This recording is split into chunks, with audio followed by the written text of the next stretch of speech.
Became a girl dad 16 years ago, but long before all that, I am a lifelong educator. What are some of the common themes and patterns you think more parents should be aware of? We say all the time, kids are kids, and whatever educational issues come up throughout the course of any given year, we are still in the business of serving children. The biggest thing I notice now, they're so much different than the kids that I worked with so long ago. I started teaching in 1999. They are very much digital natives, which takes some time to get used to, but at heart, they still want to be loved. They still want to give hugs. And I think it's incumbent upon us to open the door and let the kid come in. But if there's no expectation that the doors will be open for conversations that could be challenging, I don't think it's the kid's job to come to us. I think it's our job to make sure the kid knows that she can. Even just something as simple as saying, "You can always come to me for anything." She will take those words to heart. Saying it's the easy part. At some point, you have to be willing to prove it, but if I don't show up, they're not going to come to us ever. Brian Kulak, welcome to Girl Dad, the podcast. Thank you so much for having me. I was looking forward to this all week. I've been following the show, and I got the book. It's actually in the other room. I meant to bring it and started reading it. So I am officially a fan of the Girl Dad Network. Oh, thank you so much, Brian. That means a lot. You're welcome. Well, I'm really excited to have you on today and share your perspectives.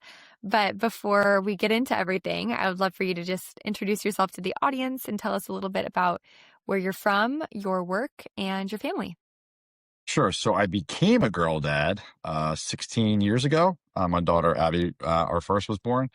But long before all that, I am a lifelong educator. I joke with people that I can't do anything else. Like, I can't hammer a nail. There's nothing else I can do in this world besides be in education.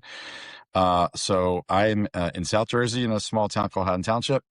And I've been in education for 26 years. The first 15, I was a high school English and journalism teacher at my alma mater, which is a really small school called Audubon, very famous for baseball out here. And then I transitioned to leadership 11 years ago.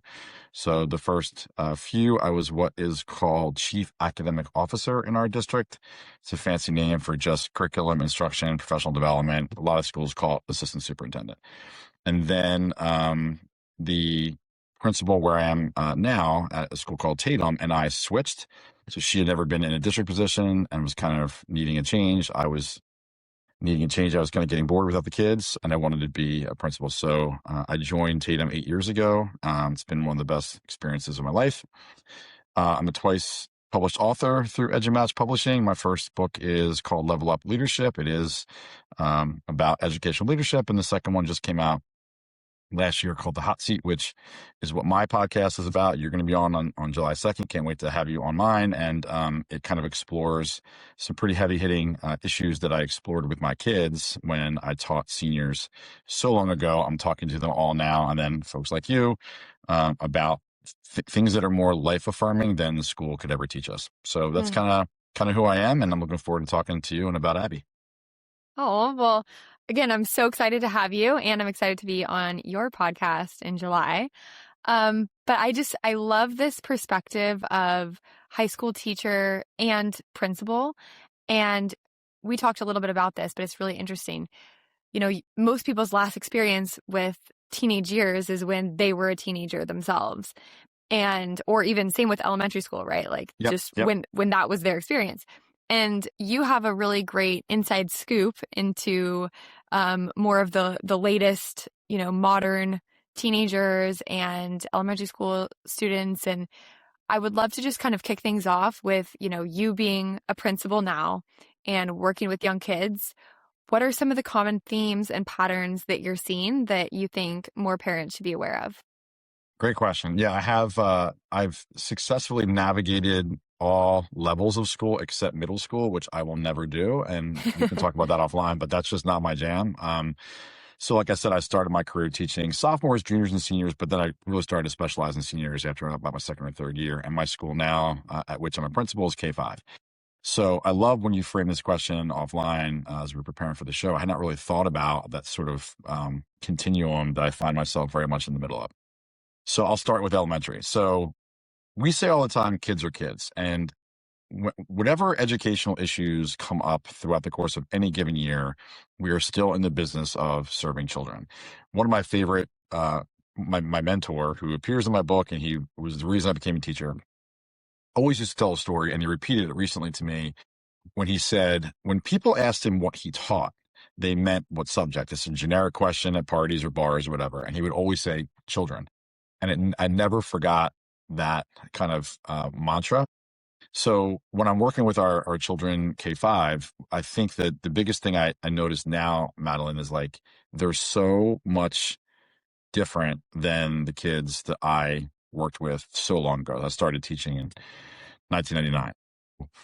They are very much digital natives, which takes some time to get used to for anybody, right? Anybody who's going to work with kids. So we have to adapt to that. But at heart, they still want to be loved. They still want to give hugs, at elementary school. They still want to share things with you that are completely bizarre or bananas. They have random thoughts that they need to call you over to tell you. And I talk about this a lot over on my Instagram and on my show.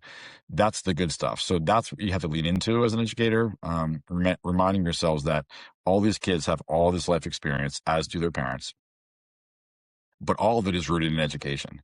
One of the things I run up against a lot is parents, as you mentioned before, their last experience in school is when they were in school. And if that wasn't a positive one, it's really easy to transfer that to your kids. So one of the things that any principal or teacher will tell you is a lot of what we work with children is based on their parents' experience in school, and either solidifying what that was, probably for people like us, or offsetting whatever negative stimuli happen, whatever they are clinging on to, maybe through trauma that they think is going to happen to their kid. That's where I'll transition to high school.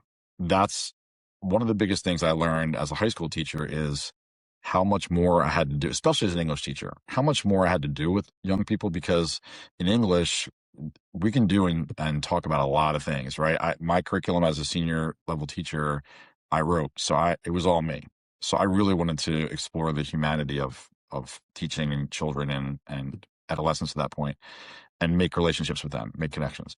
So that's kind of where I think, and we talked about this too offline a little bit, without knowing it so long ago, that's kind of where my parenting started to take shape long before I was a parent. I just saw so many young women with so much going on who needed something from me and from, a host of other teachers at the high school, who then remember those things, take those experiences with them, and hopefully, for the most part, the ones that I still remain close with, have become really healthy, functional adults.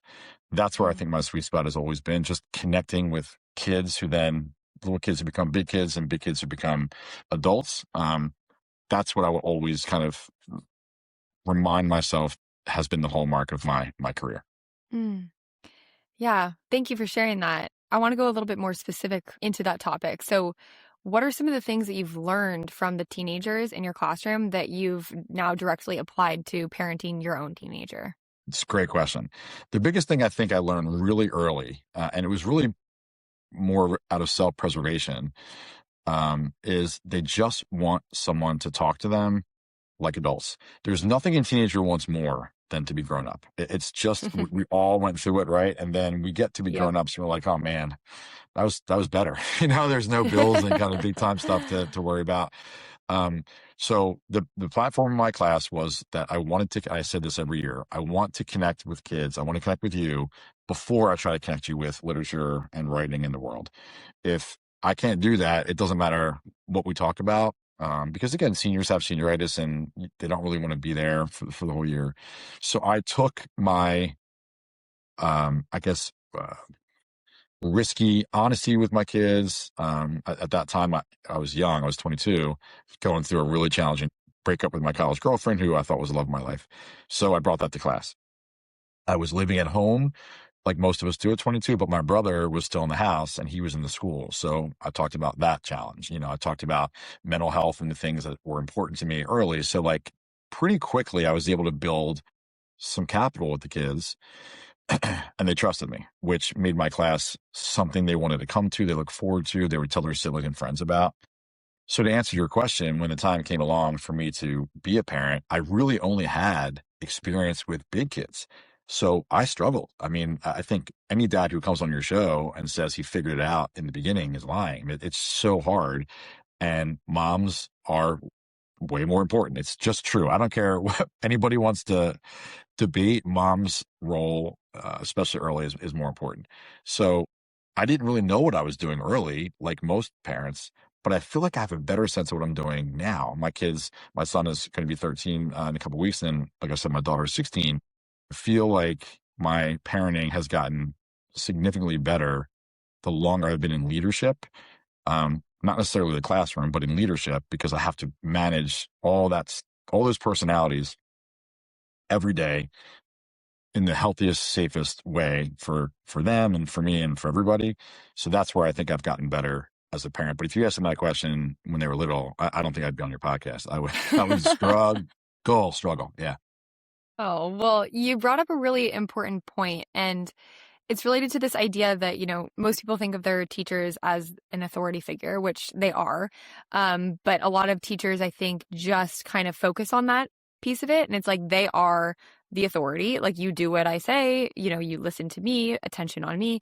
And what they're probably missing is that element of trust, which is something that you seemingly, put at the forefront right at the beginning, and you built a relationship on trust first. And I think this translates so well to fatherhood because it's that authority in the household. And that's a good thing. Like, I think, again, it's important to have that element. However, it's also so important to have the trust. And that's something that you have to work to build. And it can start with open communication and a lot of other things. But I wanted to hear from you on how you think you were able to build trust with your students. And then also as a, teenage dad, Yeah. you're able to build the kind of trust that you have with your daughter. Yeah, I mean, it's so funny you said that because she and I were just talking about this. We had a really nice one-on-one lunch last week where we talked about everything. She had an AP test. Her first AP test was today. We talked about college and all the things. And one of the things I always come back to with both my kids, but with her in particular, because she's first, is like I'm just so impressed, like in awe of you. She's such a wonderful person, but a lot of that is because we just talk all the time about pretty much everything. So where there might be things that are reserved for mom, they need to stay with mom. I totally understand that. But there's pretty much no stone unturned otherwise. And that has just led us to be so close. And we'll probably talk later about some of the things I shared offline about how eerily close we are. But yeah, that trust started in the classroom, right? So I wanted my students to know above all else, and I say this all the time, I'm flawed. Everyone is flawed. So instead of hiding from those flaws, I tried to do my best to lean into them so that kids saw me as someone who hopefully, not that they would aspire to me, because that certainly wasn't the goal, but at least they saw me as someone that they looked up to outside of the English realm, right? Mm-hmm. I didn't really care if, especially as seniors, my job was to help them get into college or work and to connect with them. So how they did in my class was really secondary to me, to how I wanted them to do in life. And as a high school teacher, especially a senior teacher, you kind of know when those kids walk on the field for graduation, some of their lives have just ended, right? That's it for them. That's the pinnacle. Some are just beginning. Some are going to take so many twists and turns, but they're going to figure it out. So that's all I wanted for my students. So why would I then completely change my parenting philosophy and style with the person I love most in the world, right? My children. So I think it's a great connection. I've not really thought of that. I hadn't thought of any of this until we started talking. So it's been a really cool week for me to start to really kind of think about the connection. But if I turn my students off because I was disingenuous or I was archetypal, and I was my way or the highway, throwing kids out left and right, instead of figuring out why they, let's say, and they really didn't, but if they were struggling behaviorally, maybe they didn't eat the night before, they got their butt kicked by their dad the night before, they were at their part-time job and then they were late. Who knows? Let's figure that stuff out before I just assume that they were challenging me for any reason. So that's how I apply it to my daughter. Like, she came home late. The rule is she has to wake me up when she comes in. I'm not sure she did on Saturday, my friend, but I texted her the next day and she said, I think I did. I said, you think you did? So then that was just a playful. And then the next day we talked about it. I said, honey, you're such a great kid. I don't really worry the way most dads do, but I just need to know that you're in this house. And that was the whole conversation. And that was it. And I don't really think it's going to be an issue. Mm-hmm. I think if I went the other way, the old school teacher way, and I was like, that's it, you're grounded. I mean, we both know what happens to kids in high school, especially girls, when they're under thumb at home from dad, and then they get Mm-hmm. out to college. It doesn't typically go well. So I think Mm-hmm. that's always been in my mind too, like to set her up for success now with how to be an independent, strong woman who doesn't really need me or a man to help her. And I think that's the path we've taken ever since she was little. Mm-hmm. Yeah, I mean, that open line of communication is so important. I cannot speak highly enough Yeah, about it. yeah, I just think that it prevents so many issues. I just filmed a solo episode about the book The Anxious Generation yeah, and talking read it. about, yeah, great Yeah, book, yeah, fantastic, yeah. really scary in a lot of ways, but super, super enlightening. And one of the things that it talked about was how having an open line of communication with a father can prevent issues from happening, because a lot of depression and anxiety that social media causes also comes from this lack of ability to talk about what's going on. So when girls have to internalize and, they're going through these teenage years struggles and mindset shifts and questions and messages and things that are challenging for them, if they can't talk about it, it eats them alive even more. Even if it's already an awkward conversation, it's even worse if they can't talk about it. So allowing that open line of communication, especially during those teenage years, is, I think, critical for father-daughter relationships. And yeah, it can be totally awkward or uncomfortable. And it doesn't mean that every dad should have the same policies. I think, everyone parents differently, and that's totally fine. But at the end of the day, the more that you can be open and honest and have great conversations with your daughter and let her know that she can trust you no matter what, it's so important. Yeah, and I think, calling out the small moments as much as the big ones, like today was a big day. She took her AP test I never was an AP. I mean, I was probably like you. I did really well in school, but there wasn't APs back then. And if I did, it would only be in language arts. Today was Gov, and then she's got Lang next week. So I can't even help her with that process. That's a big deal for her. And I was really proud of us. We had a nice conversation before this on the phone, but that's a big thing. I think fathers have to find small things. I'm a small moment person in my whole life, and my relationships everywhere are full of small moments, and that's kind of the way I lead as well. So if you're only complimenting or calling out the good and bad that are big, that's all that she'll come to expect. And I've been thinking a lot about this, obviously, since, I started talking, that in some ways, that relationship and what we're talking about right now is setting her up for some relationship or relationships down the line, whether it's because of me or, in spite of me, whatever it is, it's hers to do. But I think it's important for me to find these small moments to just tell her how proud I use the word awe. Um, that she's a lot of things that I never was growing up. I didn't have a sister either. So being a girl dad was new. But again, I think, when you find these little nuggets with your daughters to remind them that you're always thinking about them, you're always noticing, and that things are always going to be okay under your watchful eye, that then just builds the trust. And when that trust is broken, as it inevitably will be, it's okay. We're gonna get past this. We're gonna move on. And just to your awkward point, I think the awkwardness comes from us. I think we make it awkward. I think if you can disarm it with humor or silliness or sarcasm, and then, everybody kind of takes a collective breath, awkwardness kind of goes away. Yeah. No, that's so true. And I think it's important to note that you dads have great perspective that us daughters could really value from. And if it is awkward, like let's say it's a conversation around boys, Mhm, and mhm. like you said, maybe you as the dad are making it awkward.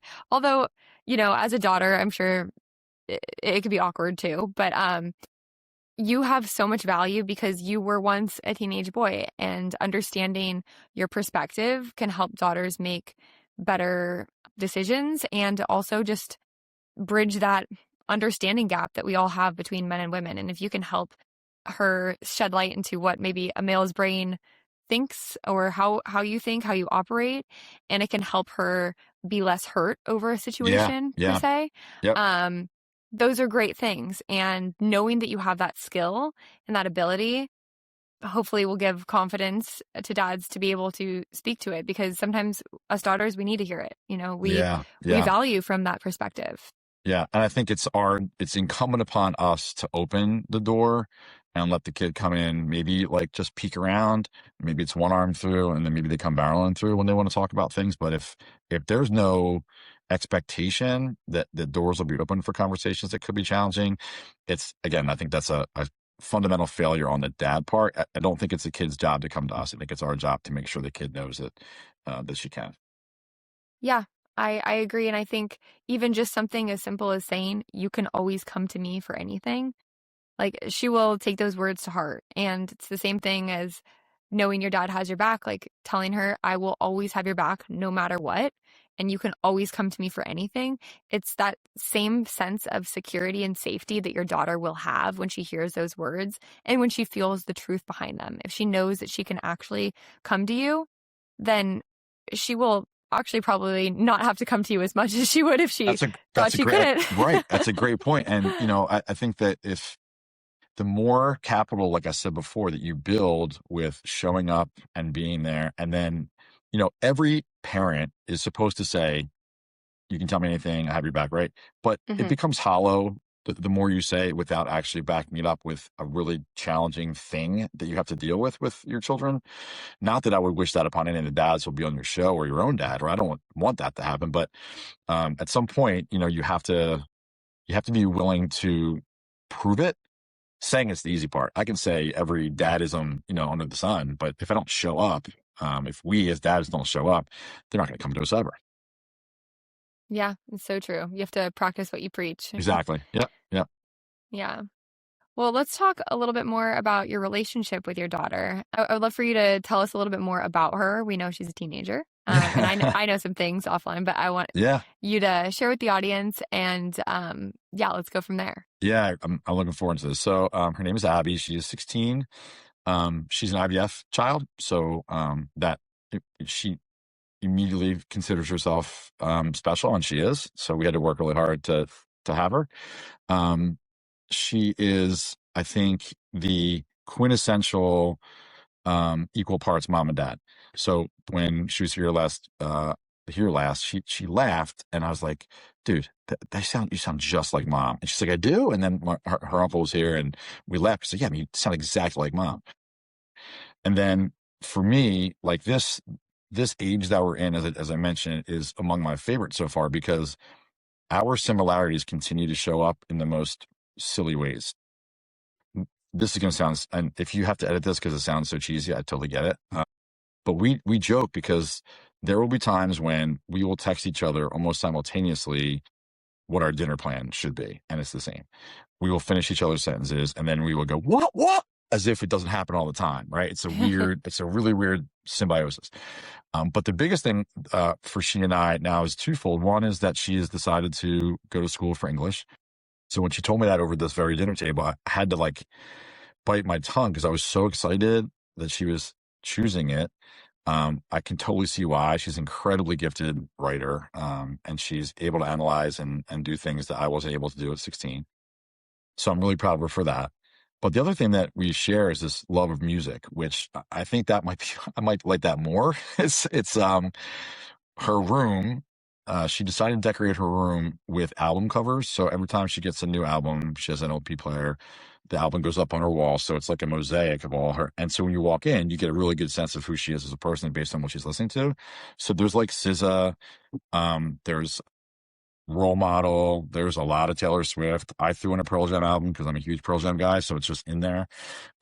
So for her 15th birthday, we went down to Maryland to a festival called All Things Go, which was transcendent. And for her 16th birthday, we went down to Atlantic City to see Stevie Nicks, one of her favorites. She's got albums on her wall and that was a great experience because it was just we had dinner, and it was just a truly dad-daughter night that was based on our shared love of music and concerts. But for me, it's always been, and she'll she'll roll her eyes at this, but it's always been about, I just said this, but the small moments with us, like the little chats we have, the short moments we get in the car on the way to school, the text messages that go back and forth that are silly, or memes that make us laugh. I mean, I'm just thinking about now getting emotional, as I'm sure a lot of your dads do. That is what I think about with our relationship the most, is just how much pride I have in her, how similar we are in all the right ways. I think she got my bad qualities is skipped her, which is good. And how close she is with her mom and her grandmom, and she has this wonderful group of friends. She's just doing life, Madeline, in such a way that, like, I wasn't prepared for. Like, I was waiting for more struggle, more Oh, angst, you know, and yeah. she's just not experiencing it the way I thought she would. So I think I'm just constantly proud of her, like I'm sure your dad is of you and your sisters and all the dads that you talk about. She's just an amazing person. So we could go on and on. I know that we have a limited amount of time, but I mean, that's Abby in a nutshell. Oh, well, it's really sweet to hear how fond you are of her and how much you love her and care about her. And it's very obvious that you feel all those things, which I think is what makes a dad so great. And, it's intention over everything, and your Yep. Yep. intention is very pure. Yep. You clearly want to be a good dad and you strive to do so, and it shows. So that's beautiful to hear. And I love that you have found so many similarities with your daughter. And it sounds like a lot of them were kind of natural and just based on what you love too. And that's great because it takes some of the challenges of figuring out and navigating how That's to true. connect. That's true. Yeah, Yeah, but that's true. it's great. It's great to see. And I'm sure there's dads out there who feel the same way. They just bond over things naturally. And sometimes it's more challenging to find those things. But the most important part is making sure that you do find them and that you are able to create those one-on-one memories with your daughter, which it sounds like, concerts are a big one for Yeah. you. And Yeah. that's wonderful. Yeah. Yeah. Um, but yeah, I think just getting on the same page and sharing your world with your daughter, letting her share her world with you, and finding common interests. I mean, it's human connection Yeah. at its core, right? Like And that's how we connect. that's what life is. I mean, Yeah. that's what this all is finding ways to connect. And I didn't even think about what would happen if I had to like concoct or like puppeteer common interests. Like that, dads who have to do that. That's a heavy lift, man. Like you're right. We just are very similar Hmm. in a lot of ways, and we just exist that way. But I think if you had to come up with it, man, that's tough. Yeah, and I think it's probably common for dads to not relate to their daughters being, especially when it's a adult male and a Yeah. young daughter. It's like, where are the similarities there? Yeah. But my advice is always just to really include her in your world I and saw it in your also be book. Yeah. curious. Yeah, Yeah. Yeah. exactly. And be curious about hers. But like a lot of the things that I've bonded with my dad over have been things that he included me in that he didn't have to, like golf, Yeah. right? Golf was a big one. Yeah. Yeah. Yeah, and like him taking me to the office when he had to work on the weekends. Like he made sure that I was a part of his world. And I think what that does on a psychological level for us daughters is make us feel wanted and Hmm. included, um, and really just understand what being dad means. Because if you're spending time at work and you're spending time on the golf course and you're spending time away from your daughter, but she doesn't know what that looks like and she doesn't Hmm. know what it means and she doesn't see how happy it makes you feel, it can make her feel like she's in last Less place. than. And Yep. yeah, Yep. just Yep. less than, just, Yep. nothing to you. And those are all stories that become very real. And I'm sure you've seen this with a lot of your teenagers as they grow older and develop. But women are fantastic storytellers. Like we can really turn something that is not real into something that feels very real. And a lot of those stories are, again, self-made and self-taught. And so when a dad does an action that is harmless and has no negative intention, it can actually spiral into something else. But where I was going with this is just that the more that you include your daughter in your world and teach her about the things that you like and the time that you're spending, the less likely she is to, snowball any narratives and feel It's a, those negative it's a feelings. great point. And I love that you said that there has to be intention with not creating a separation of church and state, between fatherhood and the rest of my life, our lives. And again, like, I think for me, it did come naturally. That's just the way I am. So I didn't have to like compartmentalize the two things. And if I had $1 for every picture I have of her in my classroom pretending to be, and Mrs. Kulak on the board and pretending to be the teacher, and all that stuff, coming to my school to help me set up for the year, helping teachers set up for the year. But I have to share this because it just popped in my head. I have my favorite video of her. She's about 3, and I'm on the couch. I just got back from a baseball game, and she's like in her little onesie. And for some reason, we were talking about music. I'm telling you, she's like 3. I'm like, hey, Abby, do you like Pearl Jam? And she goes into this bizarre. She's like, I like. And she just keeps doing it over and over. And I just happen to be recording her. So I swear to you, I will watch that in dark moments just to remind myself, how Oh, wonderful she is. And then we'll laugh at it. And especially now because she's so much older. I would love to get her to recreate that maybe when she graduates. But it's so sweet and genuine. And she had no idea what a Pearl Jam was, but she knew Dad loved them. And so and that's maybe where the building blocks of our love of music together started. So I had to get that on the podcast so that when she watches it, she'll have the Pearl Jam memory too. oh, that's Yeah. really cute. Yeah. Yeah. I do want to go back to kind of some of the lessons that you've learned as a teacher and advice that you would give to some of the fathers listening. So, for any of the dads listening who have teenage daughters, from your experience, is there anything that you can share that might set them up for success, especially related to what you've seen in the classroom and lessons that you have learned being a high school teacher? Yeah. I think number one, you will learn so much more in the silence than you do in the noise. So if one of my students, I'm thinking of one right now, she's in the book, came in with her hair in front of her face and she never had her hair in front of her face, that's a red flag. I need to figure out what's going on. And that could be as simple as, are you okay? Like, tap her desk, like, do you need to go to the nurse? Is everything okay? And maybe she just wants to exist in my class because she feels safe with her hair in front of her face, knowing I will never call on her that day. That day is hers and she's going to be okay in there.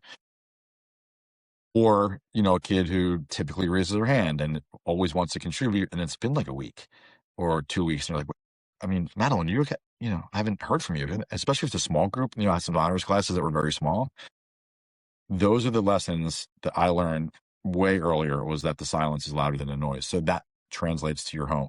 So if it's been a minute since you and your daughter had a coffee date, if you have teenagers, or you shared a silly inside joke, or you offered to give her a ride somewhere that she didn't really need.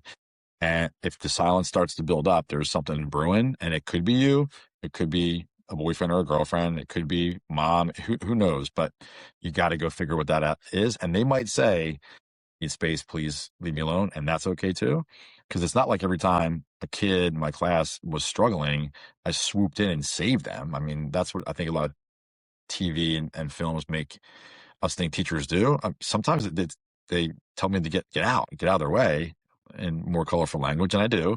But you have to notice it first. Mm-hmm. The second thing is that when they struggle with interpersonal stuff, whether it's relationships with friends or significant others, you have to remember that probably came from somewhere long before they got to you in the classroom, which then again translates to now, where you have to think about how you have shaped their impression of relationships, friendships, or otherwise. I'll give you an example.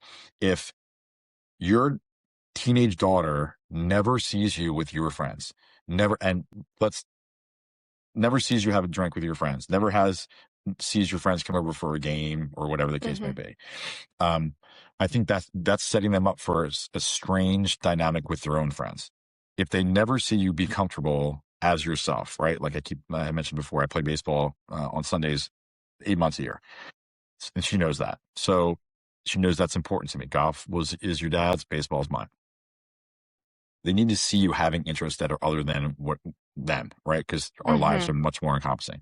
So same went for my kids in the classroom. They knew what I was into. They knew what I was not into. They knew where I kind of was in life without crossing any boundaries, and they could relate to me, which made them come to me. Same applies for my daughter, right? If she sees me as a flawed human who has life experiences that she might be able to learn from, she will come to me. If I put on some sort of air that never was the case, or there was this weird wedge between parent and child, she'll never come to me. So I think those are the two biggest. And I had a lot of girls come to me with a lot of things that were really hard to hear. Some really challenging things that needed way more intervention than I could provide.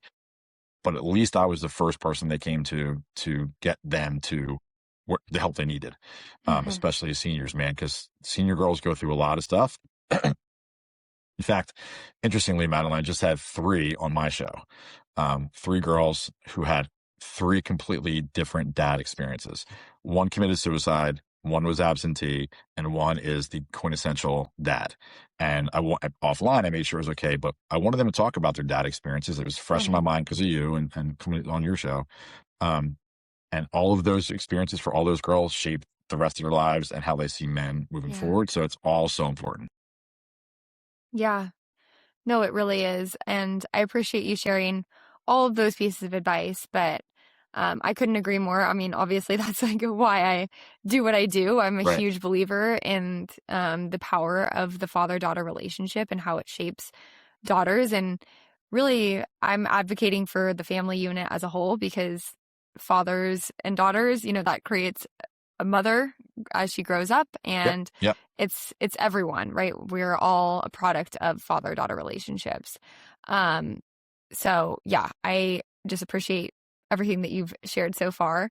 I would love to finish with some advice that you would give yourself if you could go back and give your 22-year-old self some advice as you were Yeah. just starting out as a teacher. What do you think it would be?